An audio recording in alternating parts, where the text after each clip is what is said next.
Yogena chittasya padena vacham malam sharirasya cha vaidyakena yopakarottam pravaram muninam patanjalim pranjalimanatosmi laye sambodhayet chittam vikshiptam shamayet punaha sakashayam vijaniyat samapraptam na jalayet.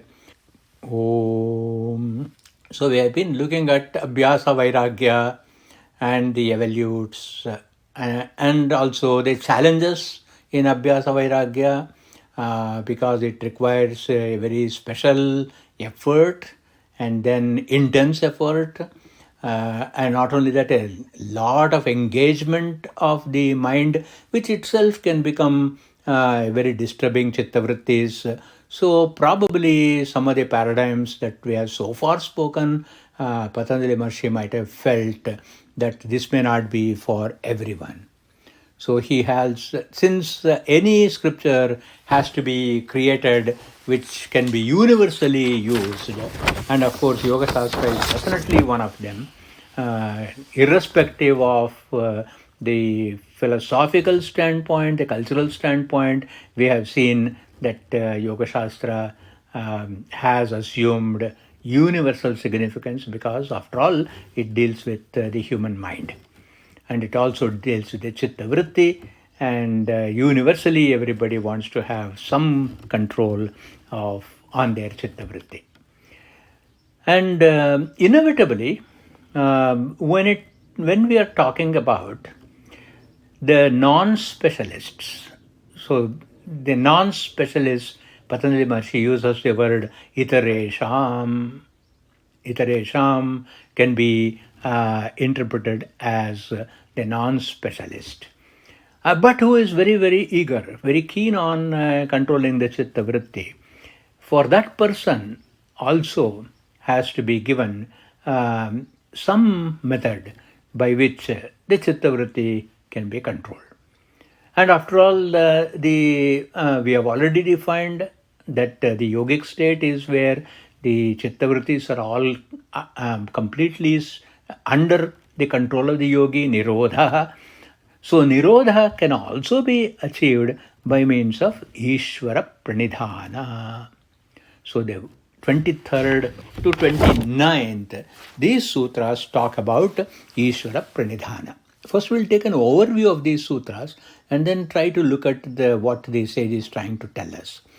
Ishvara Pranidhanadva, instead of going through the rigorous discipline of Abhyasa Vairagya that I have so far spoken about, Vitarka Vichara, even Shraddha Smriti Virya, all of those things require allocation of a lot of resources such as our time, effort, will have to be taken away from our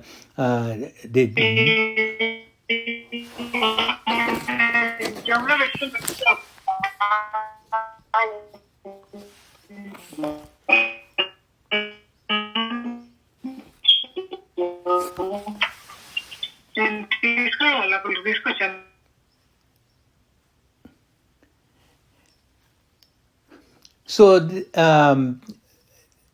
like any of the scriptures, ultimately we have to talk about the idea of God.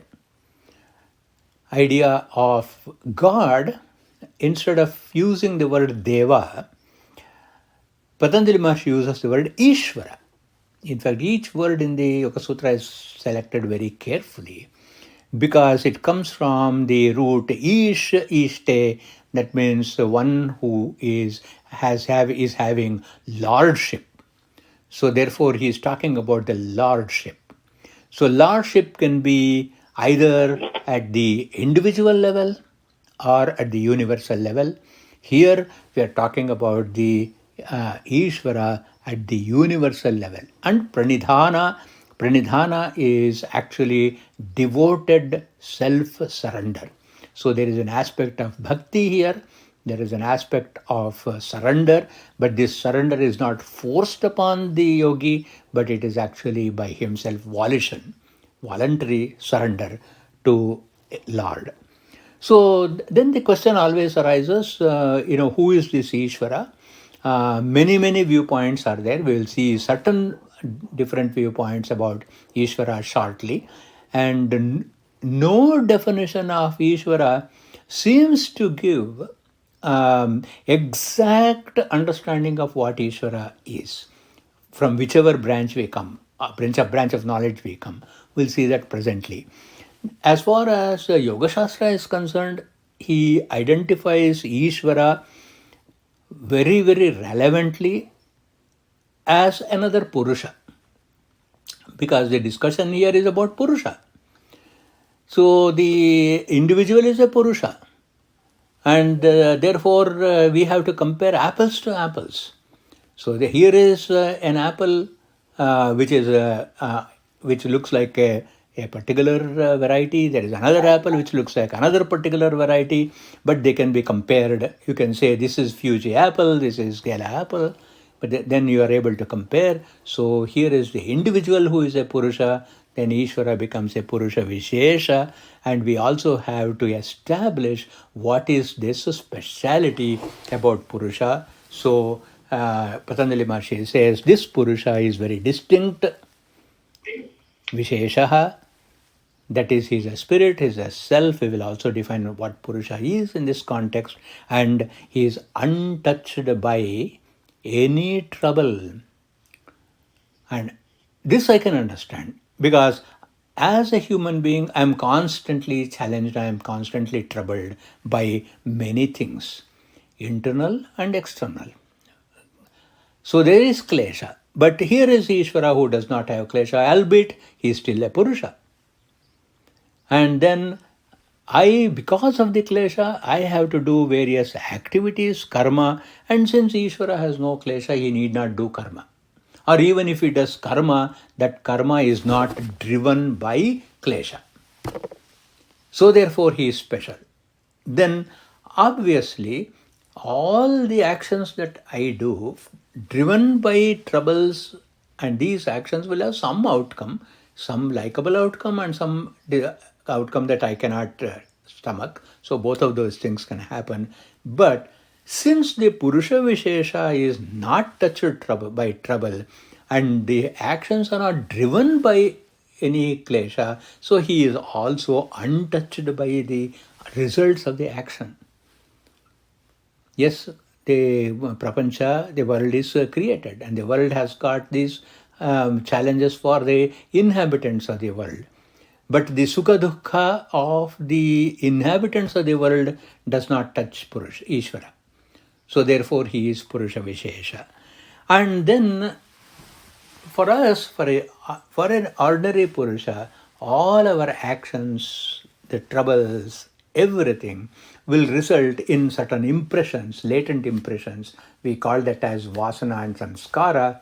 Here, Patanjali Maharshi introduces a new term called ashaya. Ashaya is a latent impression. So he is free from that. So he defines Purusha. So having defined Purusha, the sage now turns about saying that is a Purusha Vishesha true? I am a Purusha, ordinary Purusha, real, true. And I have a certain amount of knowledge, experience in having lived in the world, and also being a sentient being, also being a thinking being. I have certain amount of knowledge. Is Ishvara also having that knowledge? Now, my perception and my understanding and my idea about my knowledge is, it is limited. I do not have unlimited knowledge. But Ishvara has got unequaled knowledge. But this unequaled knowledge is not similar to the cumulative knowledge that I have as an ordinary Purusha. Not only he knows everything, but whatever is to be known also. All of that, the source is there. Only in Ishvara. the source of all the things that we are able to know at some point of time. And even those knowledge which we may not be able to know at all because of several limitations. In fact, the very fact that we are born as humans, there are certain knowledges, like for example, what the Devatas can get a knowledge, we may not be able to get at all because we are not designed to acquire that knowledge. So, but Ishvara is an unequaled source of all omniscient knowledge. So, first, how does he function? And after the functionality of Ishvara, why is it that he is untouched by klesha, karma, vipaka, ashaya? It is because klesha invariably is created by what we don't know and what we cannot know. Many of our problems we come to know only when it has actually happened, isn't it? But the Purusha Vishesha, since he knows the past, present and future completely, as he is a Purusha Vishesha, he is Sarvajna Bijam, Tatra Niratishayam. Niratishaya means unequaled. Niratishayam Sarvajna Bijam. Now, one more interesting fact about this Purusha is I, as an individual Purusha, I have a finite existence. I have a date of birth and there will be a date of death. There has to be a finality to my existence. And because I have a finality to my existence, my influence in teaching is also limited. I can only teach so few, I can only teach so little. It is because my knowledge is also limited. But because of two reasons, Ishvara's omniscience and Ishvara's imperishability, he is ever present.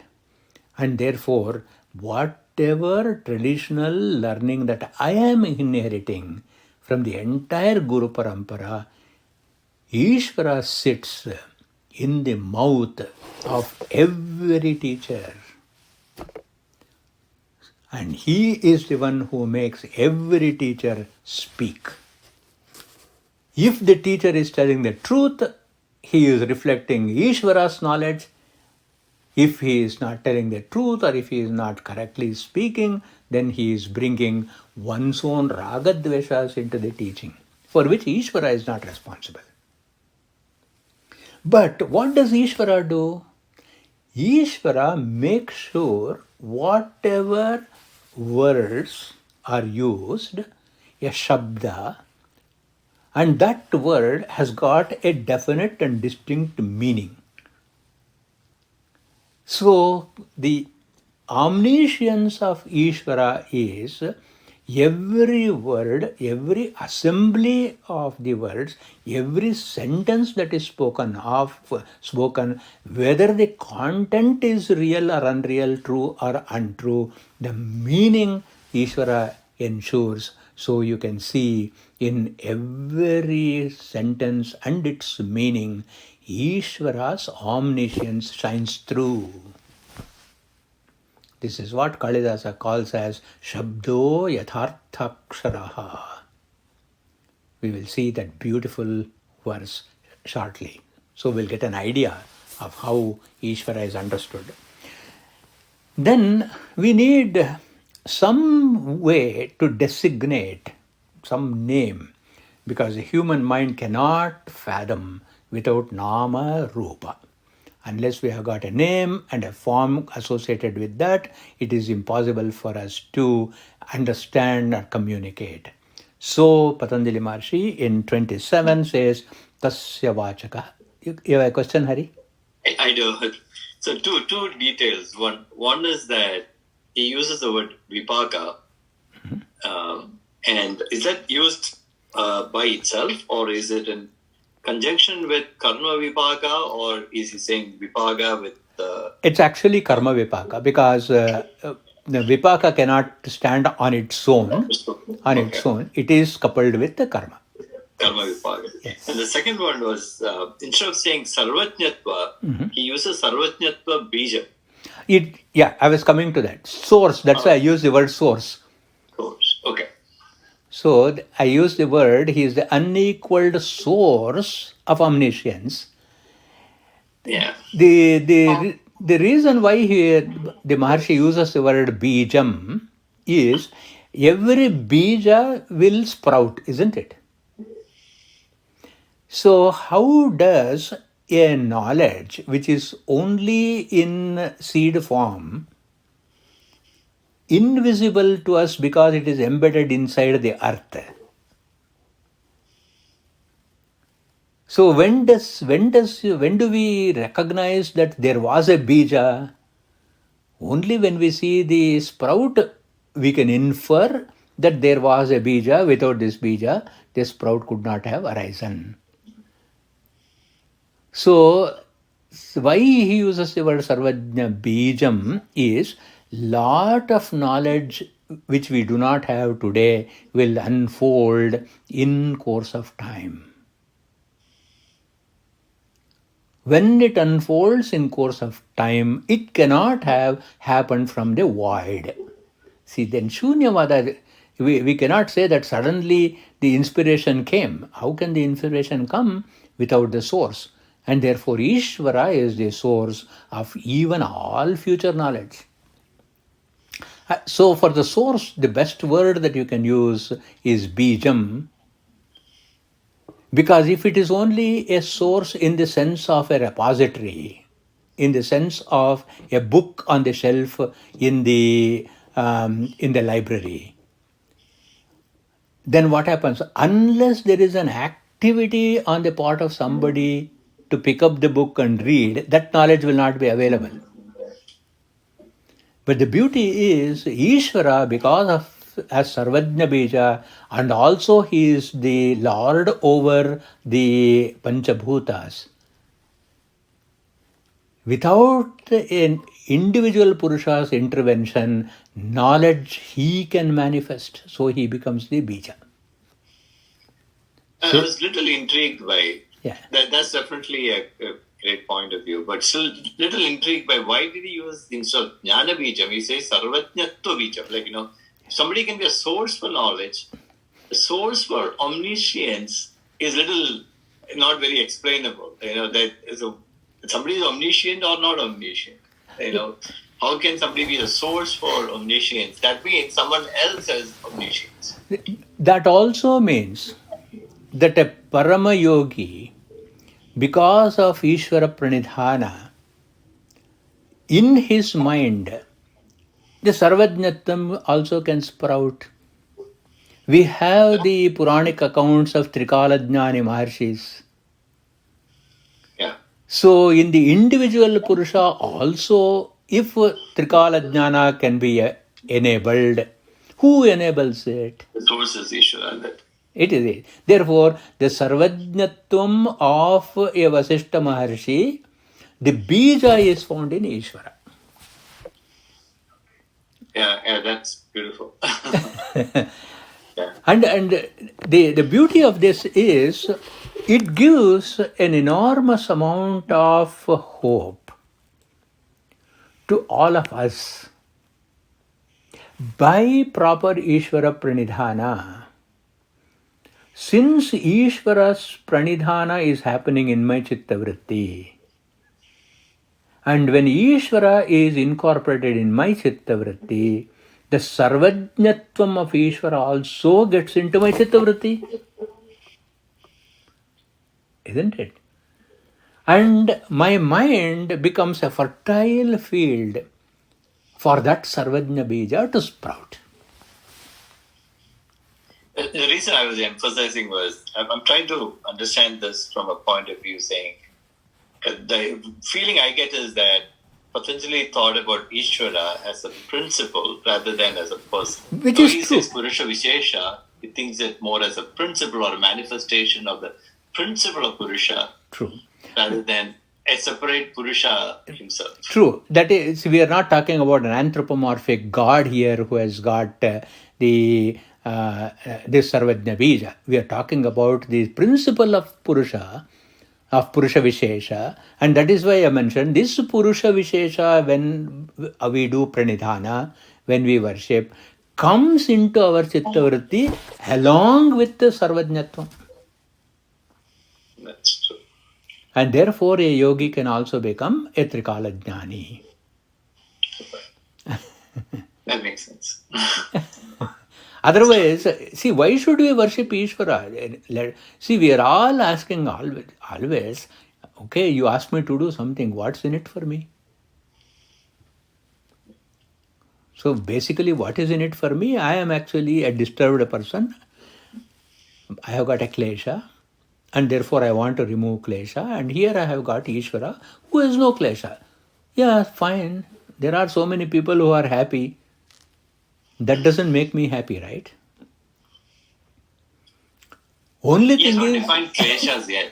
No? Yeah, only He hasn't defined kleshas yet, right? In this text, he is coming to kleshas later. Later. In second chapter, he is going to come. He hasn't defined kleshas yet. Sure, but sure. he still says klesha. Here, he references klesha without providing the definition, but he's coming to it later. That's because of the structure of the scripture. It's always top down. You see everywhere, even in the Bhagavad Gita, you see in the second chapter, the highest philosophy is established and later on it is expanded. Similarly, in the Samadhi Paada, whatever is expounded will be explained and methods will be given in the later Sadhana Pada, etc. But again, not to belabor the point, but the thing is, if somebody is happy and I am not happy, it doesn't mean anything to me. But if the happy person can transfer his happiness to me, then my relationship with him is going to be very, very beautiful. So what does Ishvara Pranidhana do? Ishvara's omniscience can also be transferred to me by means of Pranidhana, and he is a continuous Guru. He has already proved to us that there were sages like Vasishtha, Vishwamitra, and even you remember in the Bhagavad Gita class, whoever were there in Bhagavad Gita class, I talked about Chaitanya Mahaprabhu. In the context of Bhagavad Gita, where Krishna says, Bahavo Jnana Tapasa. There are many people using Jnana Tapas, Madbhava Magataha. They have become like me. So when we read this sutra in conjunction with that verse in the 4th chapter, by doing this Jnana Tapas, Sarvajna is also Jnana but unlimited Jnana. The Jnana Tapas can take me from finite Jnana to infinite Jnana by means of Ishvara Pranidhana through the designation, because we need Nama Rupa, so we use the designation of Omkara, therefore Tasya Vachaka Pranava. So let us use Pranava. And all our questions are answered in the next sutra, in the 28th, where he says, Tajjapaha tadartha bhavanam. Tajjapaha, meditation upon Ishvara, how one who is klesha karma vipaka paramrishtaha, one whose nature is sarvajna bija, one who is the unfettered, unbroken chain of the link of the gurus, and who is designated by Ishvara, then what happens is, I will be similar to Ishvara. Will I become Ishvara? Answer is no. We will see why I cannot become Ishvara at all, but I will henceforth, from now onwards, I will become similar to Ishvara. Not that I will have sarvajnatvam, but at least klesha karma vipaka ashaya will not be there for me. How does that happen? For that, the 29th sutra says, Tataha pratyakshetana adhigamaha api antaraya abhavascha. It will antaraya abhavaha. All the hindrances that can come are dissolved. All hindrances that happen in our mind creating the klesha are all dissolved, and the chaitanya, the consciousness, will turn inward. So this is the overall picture of this section. But we have got to go a little deeper in really trying to understand the depth of the meaning of this. So let us first see Ishvara itself is a very challenging concept. The reason why it is such a challenging concept is Ishvara is not available for sensory perception. So sensory perception is not there means what? We are blind to the nature of Ishvara. So we have the famous story which actually emanated even before the Buddhist times, way back in India, the six blind men story. Very well known this is pre-Buddhist Indian story. And actually it spread all over the world. And this has been in different ways dealt with in the Buddhist, in the Jaina, in the Sufi wisdom also. So here we have six blind men, and they want to know the nature of an elephant. Well-known story. So they go, touch each one of them. They are blind. They go and try to touch this animal. And one fellow says an elephant is a wall. Another fellow says the elephant is a snake. Another fellow touches its tusk and says it is like a spear, like a tree, and touches the ears and says it is like a fan. Or he touches the tail and says it's a rope. So depending on what they touch. So this is the difficulty with understanding Ishvara. So if ever you were to go to Belur in Karnataka, in Belur there is a stone shasana, a Shila shasana is there. In this Shila shasana, this problem has been dealt with in a beautiful prayer. Yam Shaiva Samupasate Shivayiti. Those people who are worshipping Ishvara with a name Shiva, they say Shiva is the absolute, Shiva is the Sarvajna Bija. Vedantins, you come to the Vedantins, and the Vedantins reject even the Devatas. And they say that Brahmeti Vedantinaha, they call it as Brahma. So one blind person will say Shiva. Another blind person will touch the same reality and he will say it is Brahman. Then the third one will say Buddha, Buddha iti. Then we have the logicians, Pramana Patavaha, Karta iti. The doer. The doer is really the Ishvara. Nayayikaha. Those who follow Jaina principles say Arhan Nityatha Jaina Shasana Rataha. Then we have the Mimamsakas, he is taking all the six darshanas. Then we take the Mimamsakas and he says Karmeti Mimamsakaha. Mimamsakas say it is action, it is karma. You do yajna, everything will be all right. Who knows who it is? Soyam vo vidadhatu. Whoever is that Ishvara, vanchita phalam. Whatever you desire for. Trilokyanatho vibhu. Ishvara, who is the vibhu, all pervading. That Ishvara, let him actually bless us. Now, one of the humorists reversed our six blind men story and then said there were six blind elephants who wanted to know man. So this one of the elephants will come and touch the back of the man, and then the first elephant will say, man is flat.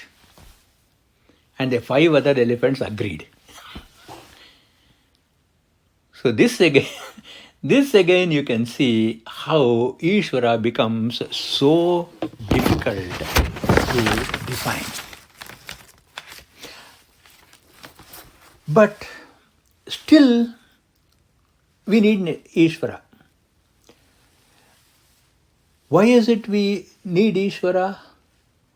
Because I am having klesha. I am looking for a role model who does not have klesha. So, what is the first beginning point of the method of inquiry? We assume a few things. Let A be equal to C. We use the same methodology here also. So, let us start by saying Ishvara is there. Point number one. Number two, it is difficult to know Ishvara. That also we will agree. Otherwise, why should we go through all these hoops if it was easy to know? So we'll also accept that a lot of work is required for understanding Ishvara. So it is difficult to know. But we want Ishvara, we need Ishvara. Just because something is difficult, unapproachable, or it is beyond our ability, doesn't mean I don't want it, right? So why do I want it? Because I want a role model which has no klesha.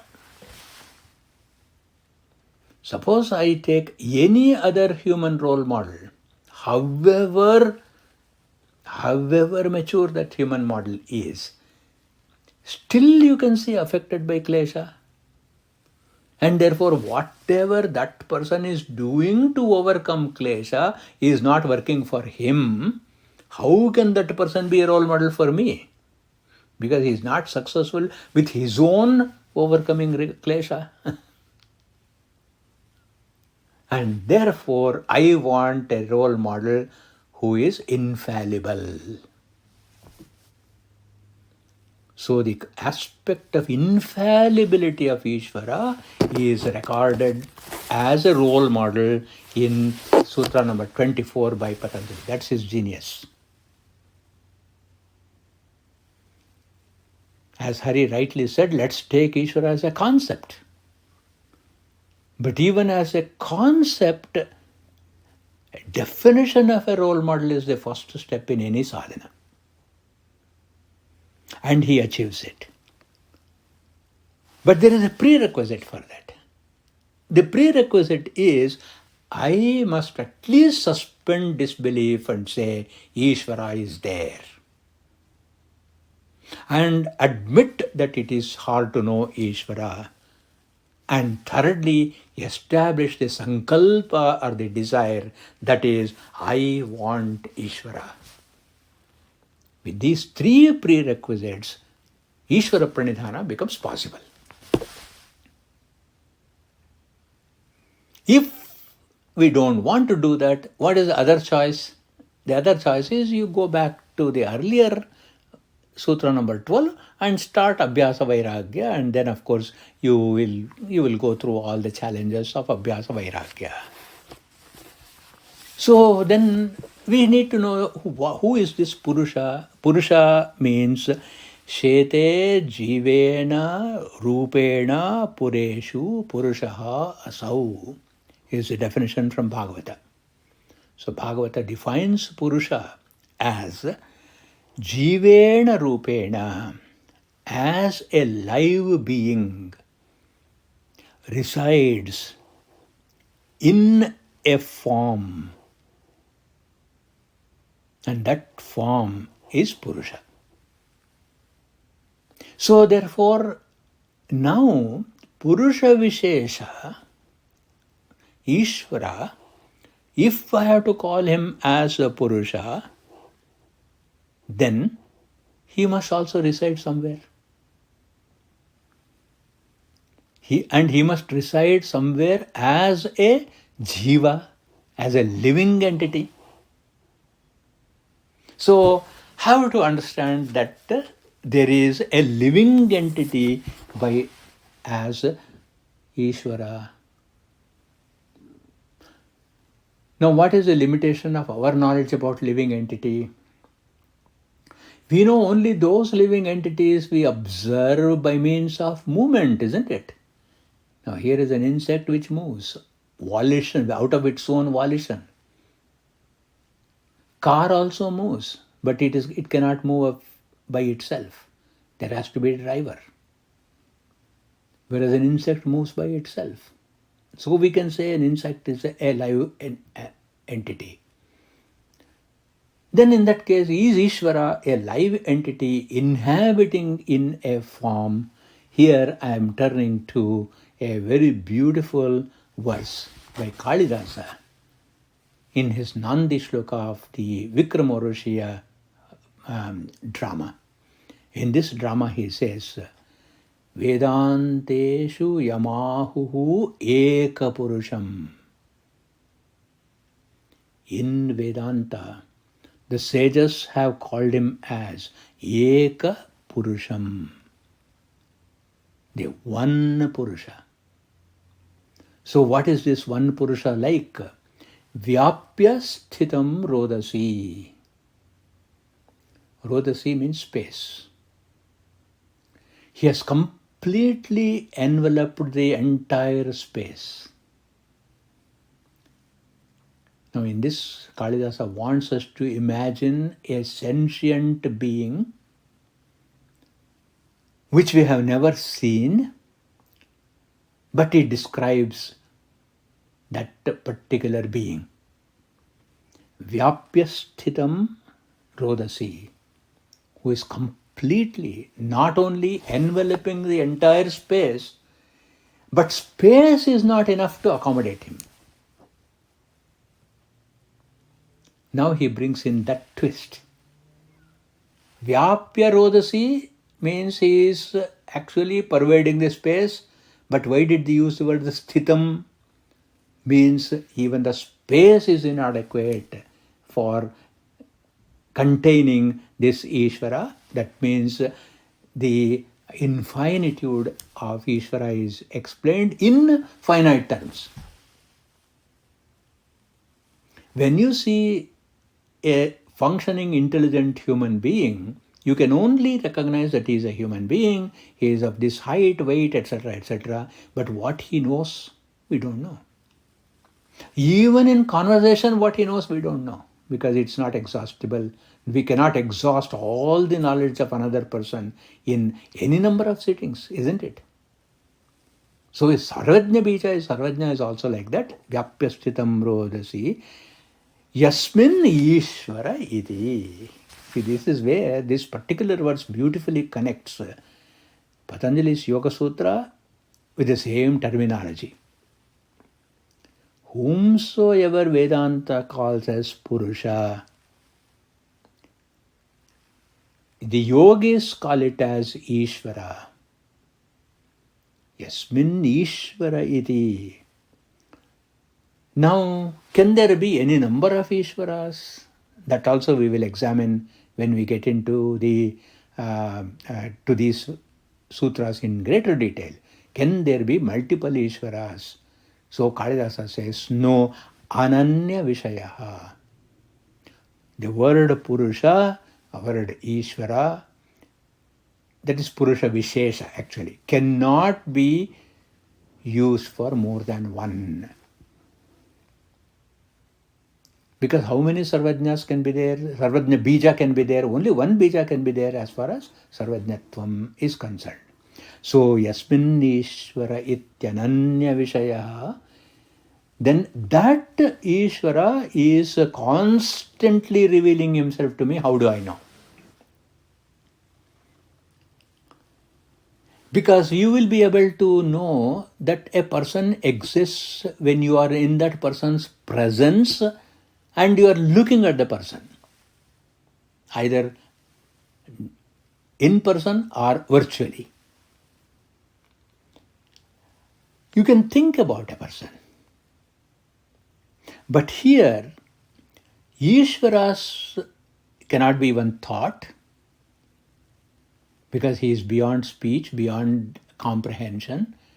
The way in which Ishvara can be seen is Shabdo yatharthaksharaha. A jadavastu, an inert entity, is an alphabet. A line on a piece of paper is inert. But you read this line on a piece of paper, you will immediately know the meaning. How did that happen? What was there in that printed line? A jadavastu. But you were just reading, you knew the meaning. It is because through the inert sentence printed on the paper, Shabdo yatharthaksharaha. Akshara is inert. The Shabda, the sound that came out of that Akshara by your reading, Ishvara entered into you. And you saw Ishvara. Similarly, the Jagat is Jada. He is inert. But our contact with the Jagat, it is like reading that line on the paper. The contact with the Jagat revealed to me the knowledge about that aspect of Jagat. So you can see Ishvara that way. A different technique to see Ishvara. This is what actually Patanjali Maharshi also says in Sutra number 29, when the mind turns inward. All the antarayas are removed. Kalidas also picks up the same thing. Antaryasya mumukshubhihi. Antaha yasya mumukshubhihi. Those who desire for this liberation, when they turn inward, how? Niyamita pranadivihi. Prana means breath, niyamita control. Uses the word prana adi. Adi means etc. What is that? Adi? Chittavritti. By means of control of the chittavritti, niyamita pranadivihi, mrigyate. Mrigyate means we will come to know. Tajjapaha tadartha bhavanam. Pranadibhir mrigyate. Sasthanuhu. That immoving, unmoving, sasthanuhu. How can you get? Sthira bhakti yoga sulabha. Easy when there is firm, sthira, bhakti and yoga or bhakti yoga. Both are fine. Sulabha, it is easy. Nishreyasayastu naha arvaha. May he actually give us that complete liberation. So when we study these together, Ishvara Pranidhana, as far as it is Ananya Vishayaha, then what happens is Ishvara becomes completely visible to me, because I have developed a very special vision about Ishvara. All that I talked about is how I understand Ishvara Pranidhanadva. When we say a devoted self-surrender to God, we have to understand what Ishvara is. How to do Pranidhana. So that is why I labored this long to talk about the definition of Ishvara. Where is Ishvara? What is the nature of Ishvara? And how does he reveal himself? Shabdo yatharthaksharaha. And is he worthy of my surrender to him? All this has been established. Now, we have also to see some of the lakshanas or the nature of Ishvara by a little more logical drilling. Because with all these things, how many times we have been told that we have got to show devotion and worship to Ishvara. And why is it again and again we get this same doubt, How can I trust Ishvara? Let me also do something. That complete total surrender has not been possible for us, honestly. And therefore we want to do everything. Second opinion, third opinion, all of those things we want to take. And therefore some questioning also has to be done. So how is the world created? So the entire world is created either by sentient things, chetana, or by achetana or insentient things. Other than sentient things and insentient things, what else is there in the world? Nothing else is there, right? So therefore, this Ishvara Tattva, this concept of Ishvara Tattva, has to be either sentient or insentient. Only two choices we have as far as Ishvara Tattva is concerned. Now this presents certain problem. Suppose we say that the entire universe, Vishwam, is Ishvara. Then we already say that matter is inert. Therefore the entire universe is an inert object only. So it becomes an achetana vastu. So if it is an achetana vastu, according to Sankhya, because we also studied a little bit of Sankhya, according to Sankhya, either it should be Mula Prakriti, that is the original Prakriti called Pradhana, or a derivative of that. So what is the derivative? The derivative has got to be Prithvi, Apaha, Tejo, Vayu, Akasha, right? If that is so, if Ishvara is Achetana, Prakriti, Panchabhutas, right? Then Pranidhana, worship, Sakshatkara, realization, Samadhi, impossible. How can a sentient being, by merely meditating on an insentient object, get Samadhi?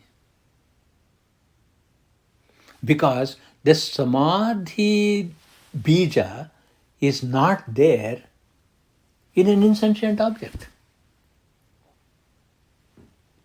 This is one problem. Okay, let us say that Ishvara is pure conscience. That position has also been taken. Chetana Vastu.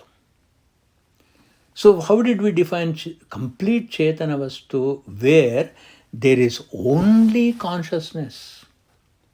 Chitta is consciousness plus mind. As soon as you add mind, mind is inert. It has to be enabled by chit or consciousness. If Ishvara also is associated with the mind, what is our understanding of mind, or the Shastra teaching of the mind? Sankalpa vikalpatmakam manaha. Manas is constantly determining something, and then it will say, no, this doesn't work, let me change. Then Ishvara becomes an ordinary Purusha like me. He cannot be a Purusha Vishesha. So this posed another challenge. Suppose we call it as pure Chiti Shakti. You remember in Lalita Sahasrama we say Chit Shakti. It is pure Chiti Shakti. Then he will have no relationship to Chitta at all.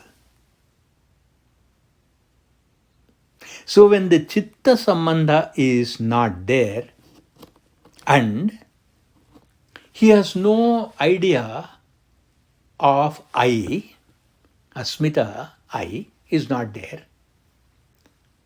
He has no Asmita, means he doesn't, when I am worshipping him, he never looks upon me as his, isn't it? I can say Mannatha Sri Jagannatha. I will say that. Mannatha Sri Jagannatha. Madguru Sri Jagadguruhu. My prayer is there. Madatma Sarvabhutatma. Tasmai Shri Gurave Namaha. There's a beautiful prayer for Guru. I can claim Mannatho Jagannatha because I still have Asmita, right? Sense of I is there. See, if Ishvara is pure Chiti Shakti, unconnected with Chitta, even if it is Ishvara Chitta, he cannot accept me as his own, isn't it? So one who cannot accept me as his somebody whom he should uplift, what is the use of my worshipping Ishvara? Because you get nothing from him. Look at the challenges. So therefore, you cannot inspire in Ishvara. I will actually remove all the kleshas of this devotee. So because of these things, Patanjali Maharshi calls Ishvara as Purusha Visheshaha. Question? One more observation.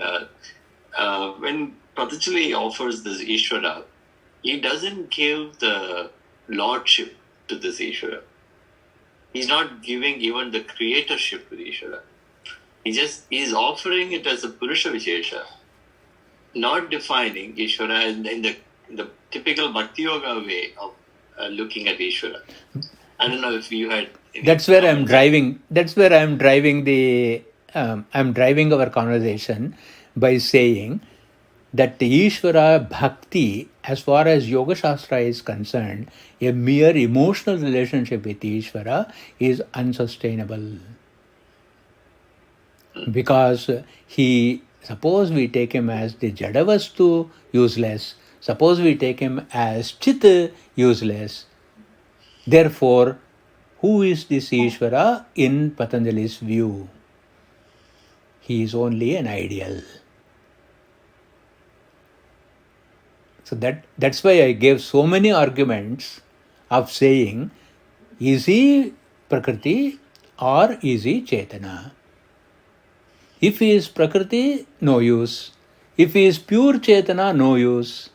And therefore, as far as Patanjali is concerned, we are pure. Please do not mix this with other lifestyles which are very useful for us. Ishvara Pranidhana in the sense of religious worship, in the sense of meditative worship, is very, very different. In fact, this is why Yoga Shastra, Yoga as a philosophy does not appeal to us as a philosophy. But we have got to establish why it is not so, because it is taking away the most beautiful Devata, the Ishvara and Jiva relationship of Bhakti. By merely reducing him into just a Purusha Vishesha who has got no Klesha Karma Vipakashaya. Therefore, all the arguments I am making is, it is philosophically not something I would agree as the final way of getting Chittavritti Nirodha. Chittavritti Nirodha can also be achieved by pure bhakti. Sadbhaktiyu, Tyagaraja Swami has talked about it in his beautiful composition, because when Sadbhakti is there, when agenda-less devotion to Ishvara is there, we will also satisfy our emotional needs. Otherwise, emotional needs are also there. We are all creatures who seek love. Then, therefore, Ishvara's Swarupa, as far as Yoga Sutra is concerned, Ishvara's Swarupa is that of a role model. Therefore, Tajjapaha Tadartha Bhavanam. So is he thinking it more as a means or as a destination? It is more as a means only. Because if it was a destination, the text would have ended here. Because he need not have spoken about the Saptadha Pranta Bhumihi and all that. So that's why Va Ishvara Pranidhana, the operative phrase word is Va. See, because whether Patanjali Maharshi originally created this section or somebody interpreted this section, I don't know. But since this is a Astika darshana, so Ishvara is introduced more as a role model, but Patanjali is really probably his audience is very different. His audience is the yogic audience who are looking at mastering their own mind and becoming the Kevalin, the one, to become a one. So, but all said and done, in spite of all these things, we still need Ishvara. And we still need Ishvara to understand the concept that he has put up. Klesha is going to deal with in the next chapter. And because of Klesha, samsara dukkha that we get from the Purusha, now again the question comes, is Ishvara introducing the samsara dukkha, or have I introduced samsara dukkha? Who is responsible for my samsara dukkha? If Ishvara is responsible for introducing samsara dukkha, do I go and pray to him and then say that, oh my God, you have introduced this, you are the one who can withdraw this? Because Brahmastra, you must know how to release the Brahmastra and also to withdraw Brahmastra. That was the problem with Ashwatthama, right? He knew how to release it. He did not know how to withdraw that. But Ishvara, let us hope he knows how to remove the klesha, so let us establish a relationship. And what is karma? Karma is dharma only. So because of dharma conduct of every individual, karma arises. But Ishvara's activities is not driven by dharma, adharma, discrimination. Dharma viveka is not there. Is introducing COVID dharma or adharma? Think of it from the perspective of Ishvara. Is it dharma or adharma? Ishvara is untouched by that because it just happened, that's all. And then the vasanas and samskaras are there. Vasanas and samskaras cannot touch Ishvara because his Chiti Shakti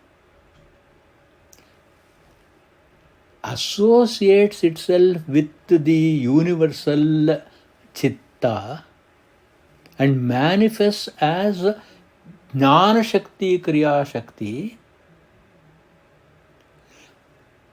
by Ishvara's volition. What is the difference between me and him? For me, I have the association of my consciousness, Chit, with the mind, Chitta. I am helpless. Why is it I am helpless? It is because of the karmas and vasanas.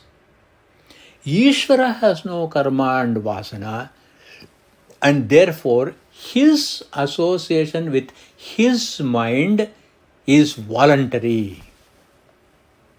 That's why even in the Bhagavad Gita he says, Prakritim swam adhisthaya visrajami. I subordinate the Prakriti or my Prakriti and then I will do the creation. So therefore there is a lordship even on Prakriti itself by Ishvara, whereas I don't have. Do I have or don't I have is another interesting question. You go to bed saying that I want to get up tomorrow morning at 5 o'clock. You set up your alarm. Don't you wake up 5 minutes before the alarm. How did that happen? Please think about it in the light of Yoga Shastra. Isn't it that the Chiti Shakti that even this ordinary Purusha I have can control the Prakriti, my Prakriti of my body, which will wake up only at 7 o'clock. On that morning, I can get up at 5 o'clock. Of course, I will set up the alarm, but I wake up before that. So there is an element of Purusha in me. Therefore, Patanjali is saying, there is the seed. Use that seed to expand. And then use Ishvara as the role model so that your mind can turn inward. That's the tightness of the Yoga Shastra. As I said, as philosophy, we may accept or we may not accept. But as a means for Chitta Vritti Nirodha, Ishvara is a very, very powerful relationship to develop. More we'll see when we meet next week. Thank you.